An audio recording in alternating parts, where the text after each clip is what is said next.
अस्सलाम वालेकुम वरहमतुल्लाहि वबरकातुहू। हकीम मोहम्मद अब्दुल्ला बिन उमर आप हज़रात के सामने हाजिर।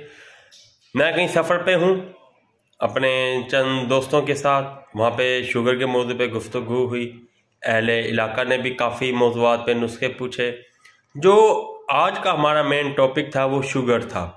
शुगर के हवाले से कई यहाँ पे हमने एहतियाती तदाबीर साथियों से शेयर की और इलाज बिल-ग़िज़ा के मौजू पे भी तादेर हमारी गुफ्तगू रही। जो नुस्खा आज हमने सबसे ज़्यादा बेहतरीन समझा शुगर के हवाले से, वो नुस्खा मैं आज आप हज़रात की खिदमत में पेश करना चाह रहा हूँ। इसलिए कि हमारे जितने भी सब्सक्राइबर्स और हमारे चैनल को मुस्तकिल देखने वाले लोग हैं, उन्हें भी हमारी आज की इस मीटिंग से मुकम्मल फ़ायदा उठाने का मौका मिल सके। जी, शुगर के मौजू पे मुख्तसर नुस्खा बताकर अपनी वीडियो को मैं इख्तिताम पर लाऊंगा।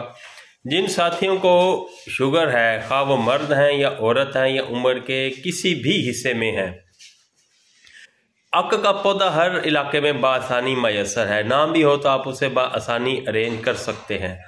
आपने अक का पत्ता ले लेना है और एक मिनट मैं ज़रा बता दूं, साथी ज़रा चाय का पूछ रहे थे, वीडियो मैंने कहा मुकम्मल कर लूँ, फिर इसके बाद चाय भी पीते हैं।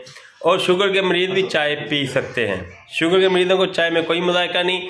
और बात कहते हैं कि हम फीकी चाय पी के अपनी ज़िंदगी को बेमज़ा करते हैं, लेकिन जो मैं इनके टोटका बता रहा हूँ, ये टोटका करें तो वो चीनी के साथ भी चाय को पी सकते हैं। आपने अक के पत्ते को पाँव पे रखकर जराब पहन लेनी है और जराब पहनकर आपने वॉक करनी है। तकरीबन 1.25 किलोमीटर डेली वॉक करें, तकरीबन 15 मिनट बनते हैं।